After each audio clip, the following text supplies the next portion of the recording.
It's February, which means we have red, white, pink, and hearts on the brain. This week for Thrifted Thursday, we're upcycling 2 pieces to make some pretty decor for Valentines. Welcome back to our channel. For our first craft this week, we're going to give this wood piece from the thrift store a makeover. This must have had a mirror inside it, and it looks like it was handcrafted. But it's in pretty rough shape and the mirror was missing. So it just felt like it'd be the perfect piece to lighten up with some white paint, but also give it a rustic touch with a bit of crackle. I started by painting a coat of white Elmer's school glue all over the surface of my piece. And this one actually, if you can see here, has a bit of a shelf, which I thought would make it perfect for my kitchen to just display a couple, maybe a little plant and then a little gnome that we're going to paint as well. After drying the glue for just about 10-15 seconds, I applied a heavy coat of this white chalky paint. And you'll see as the paint dries, it creates these gorgeous crackles that reveals actually the dark brown paint underneath. You could use an acrylic paint for this step as well, but we've had really good luck using the chalky paint with the Elmer's glue to create the crackle effect. The more paint you use and the more glue you use, the bigger your crackles are going to be. You can either now let this air dry, and you can already see those lines are forming. I use my air tool, my heat gun, to just help the drying process along so that you can also see how those crackles form. It's really satisfying to watch as well. So as that crackle paint was drying, we gave this little gnome cutout from the dollar store a makeover. This was sent to us as a bit of happy mail from a viewer before Christmas, but we didn't get a chance to paint it, so I decided to do so here for Valentine's. I painted the beard with some white acrylic paint and then the little feet with some black. I then painted the hat with this pretty red paint. I also had these little wood heart cutouts, also from the dollar store. And as I was painting the gnome, I also took the opportunity to paint several of the different sizes in the same red color. And then you'll see I'll have some in pink as well as white. I just mixed a bit of my white and red paint together to create a pink and used that to add a few embellishments like stripes on the hat, and then painted more of those hearts. I painted his nose with a flesh colored paint and then finished painting a few more hearts.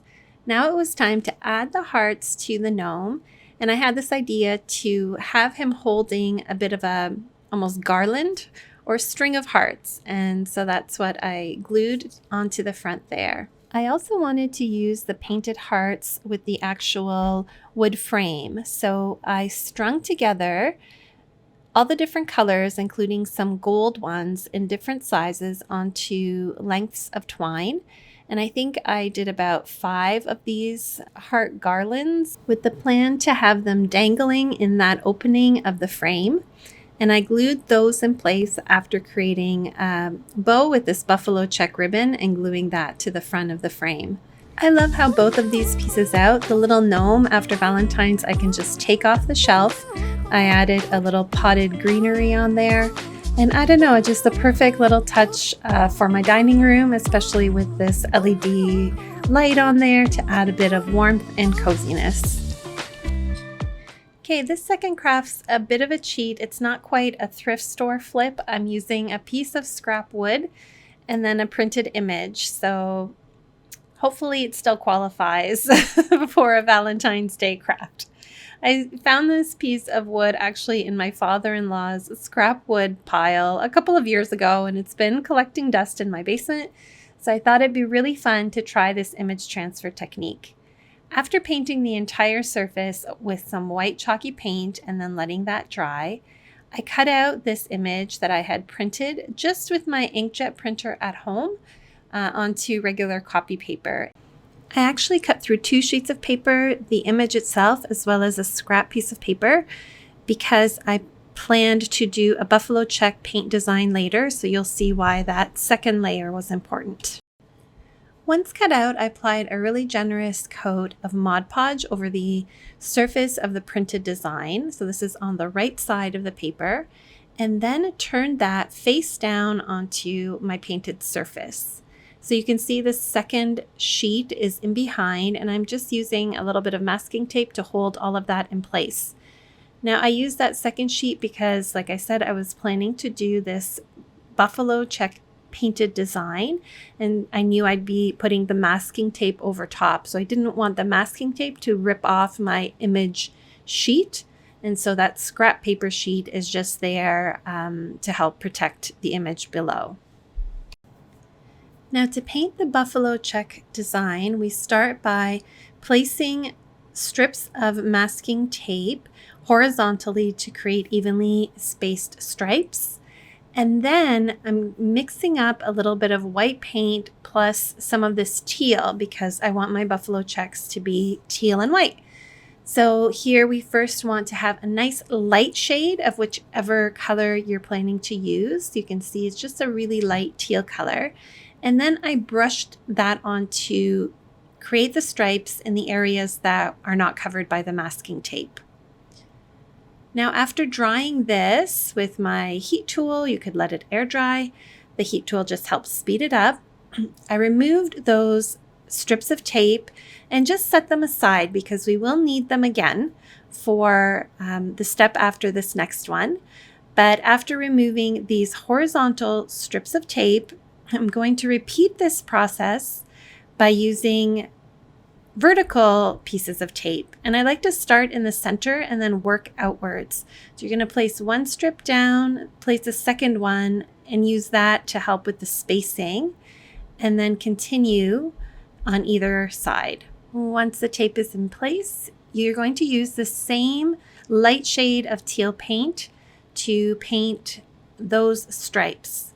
Now the next step, it's important to bring your original pieces of tape. You could use new pieces of tape, but we're trying to reduce the waste, and put them back over where you originally had them. So when you look through your paint, you'll see where there's still an unpainted area, and that's where you want your tape stripes to go. And what you'll be left with is these little squares where you'll add a darker shade of teal paint.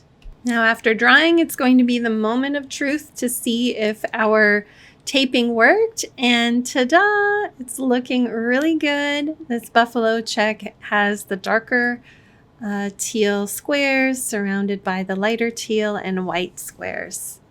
Okay, so now it's time to add some embellishments to our sign. I did this craft on a Facebook Live, and my viewers suggested I write the phrase cheers on there, so that's what we ended up doing. You could use a phrase cutout or your Cricut machine to cut a really cute word, but I just used some brown acrylic paint and hand painted this cheers word. And now the part that always makes me a little nervous is that image transfer going to work. And so I started by wetting the paper with just some water, and then I used my fingers. You can use a little scrub cloth to scrub away that layer of paper. And yay, it worked. Look at that beautiful design.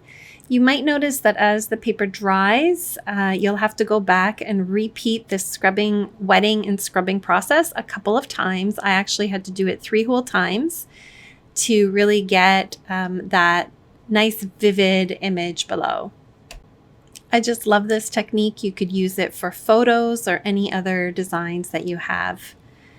See, now I dried it and it looks pretty good. So we're going to proceed. I added a little bit of this fuzzy ribbon, that's an adhesive ribbon, all the way around, and then finished it off by gluing on these 2 Sola wood flowers that I had previously dyed.